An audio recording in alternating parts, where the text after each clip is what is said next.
quelle grâce. Merci Seigneur pour tout ce que Dieu fait.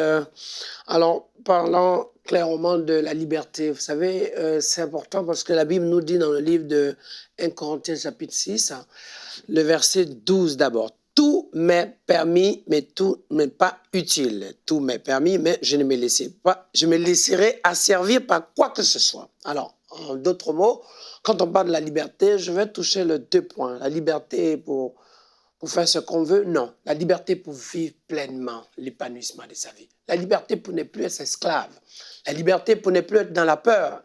La liberté pour avancer en eau profonde. La liberté parce que Christ nous a franchis. La Bible dit quoi? Si le Fils de Dieu vous a franchi, vous serez réellement libre. Alors, c'est important de rentrer dans cette dimension où cette liberté nous a donné. On a accès de façon illimitée à provision non stop. On peut en profiter au max, en famille, dans la vie professionnelle, dans la santé, dans le travail, dans les finances, dans tous les domaines, dans le quotidien, dans nos nations. Mais cette liberté, c'est ce que l'ennemi un peu a compris et essayé depuis des années à mettre comme un frein sur beaucoup de peuples, beaucoup de personnes qui ont du mal à avancer, qui vont chaque fois buter avec des murs, avec des obstacles, avec de l'empêchement, avec de la distraction, avec des pièges, avec des dangers.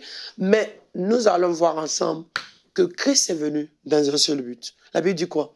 Le Fils de Dieu est venu afin de détruire les œuvres du diable, afin de nous donner, afin de nous remettre dans nos mains l'héritage de la liberté. Nous avons droit à cette liberté par la foi. Nous devons entrer dans cette liberté, vivre cette liberté. Et moi, ce qui me passionne, c'est de savoir que dans cette liberté, il n'y a rien qui soit capable de nous retenir. Quand on rentre dans cette liberté, tout devient possible. Quand on rentre dans cette liberté, on court, on avance.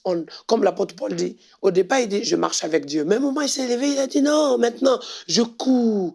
Tu as marché avec Dieu, maintenant tu dois courir. Ça veut dire, maintenant l'espace est pour toi, l'environnement est pour toi, le chemin est pour toi, la direction est pour toi, la grâce est pour toi, la miséricorde est pour toi, la bonté est pour toi, l'amour est pour toi, la provision, la joie est pour toi. La Bible dit que le royaume de Dieu, ce n'est pas le manger ni le boire, mais la joie, la paix, la justice, la grâce.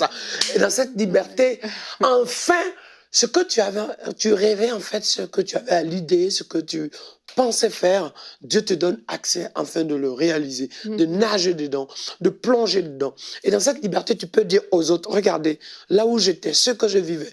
Et c'est ce qui amène les témoignages des gens qui étaient liés, qui étaient dans des addictions de drogue, d'alcool, ou même de la chair, du monde, des gens qui étaient bloqués dans la destruction, des gens qui étaient limités en finance, qui étaient tout le temps en rotation de situations compliquées. Et Dieu fait grâce. Donc, on va voir sur ça. C'est l'introduction de ce qui nous attend. Badaboum.